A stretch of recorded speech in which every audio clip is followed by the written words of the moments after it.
Welcome to Desmond's Donders. Let's head off on a donder.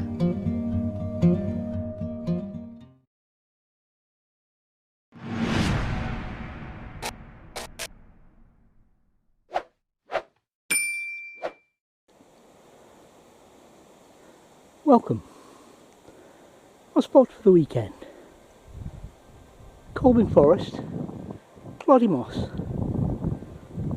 It's a lovely spot. We've been before, not for over a year, and it's autumn. It's been wet. It's going to be cold, but who cares? We're on a donder.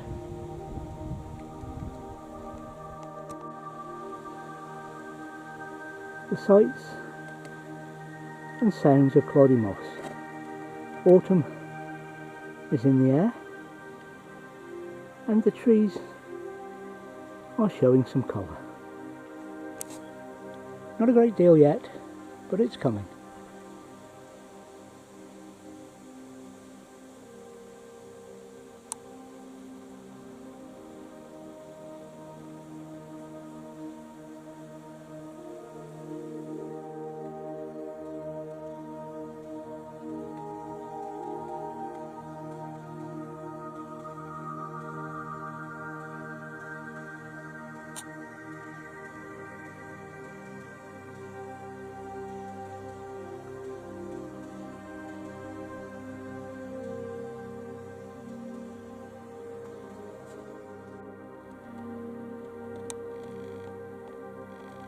We'll be taking a walk sometime tomorrow or Sunday morning.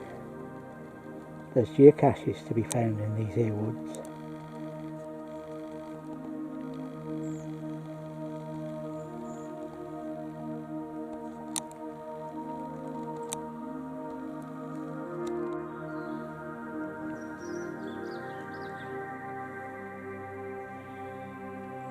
There's plenty of bird life about, although it'll make itself scarce and quiet, no doubt, while I film.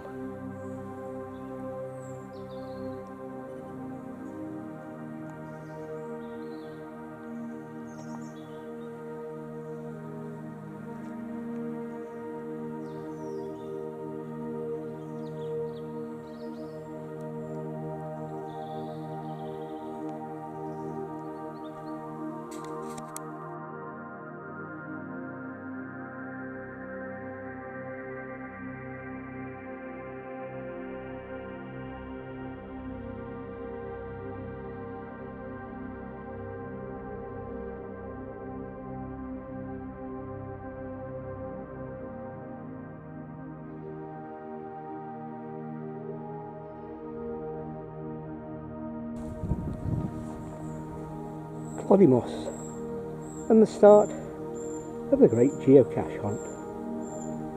We're after, well, at least one, possibly two. And this is the start of the trail at Cloddymoss Forest, or rather Colbin Forest, Cloddymoss.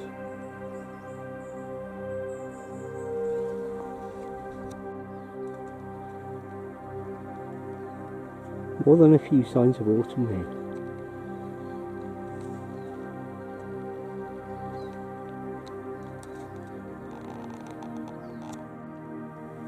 And more signs of the season. Blackberries everywhere.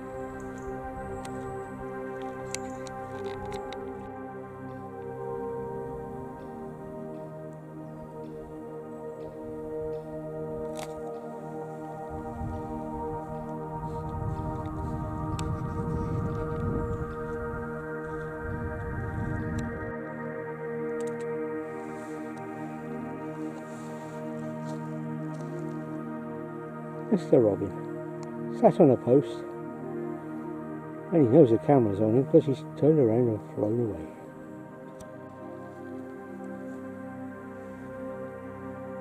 He's still on the trail. He's still looking for that first geocache. We've a way to go yet though.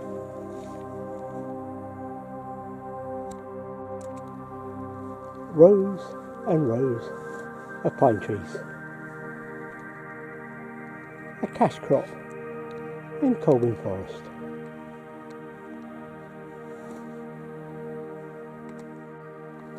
Well, we found Eve's hidey hole. So that's the first geocache found. And now, or should I say Lindsay found it. I was looking in the wrong spot. When I was following the GPS. Lindsay followed the clue. We're moving on now to the ghost house. Our second planned geocache, and I wonder what that can be.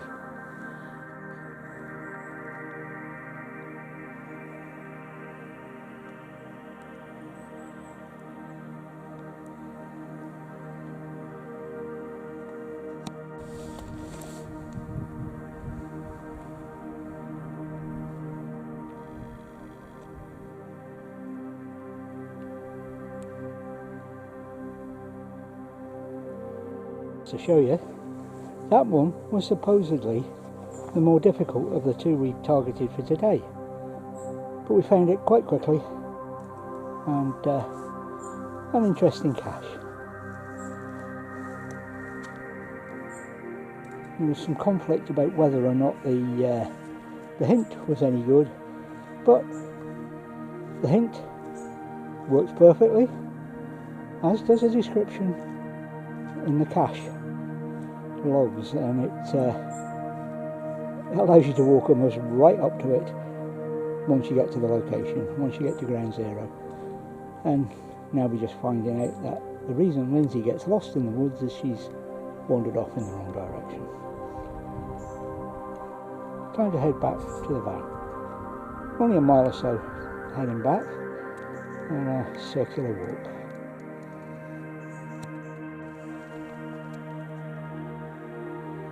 They certainly grow them big round here. No gnome sitting on any of the ones we found though.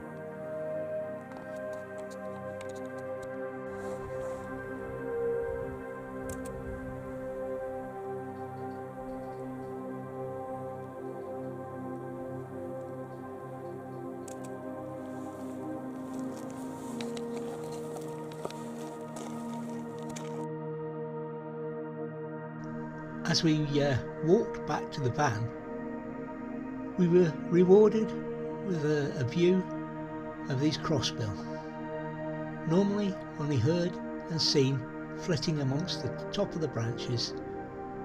They were down for a drink and something to eat off the floor.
Although I have mentioned the words cache crop once or twice, the purpose of Colbin Forest is not just to provide wood.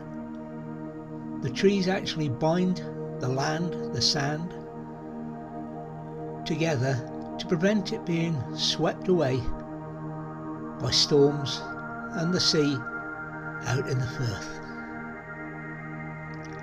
So yes, it produces a cash crop, it produces well needed wood, but it also stops villages and farms being swept away.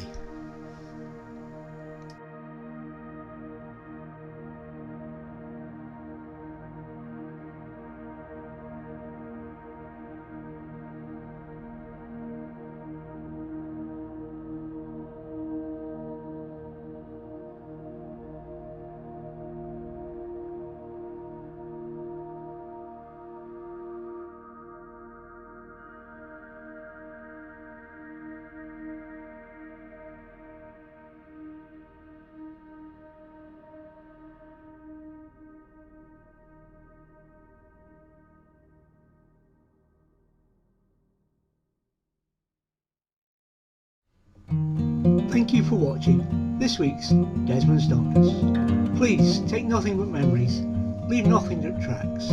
We hope you enjoyed it and you'll join us next time. In the meantime, please think about subscribing.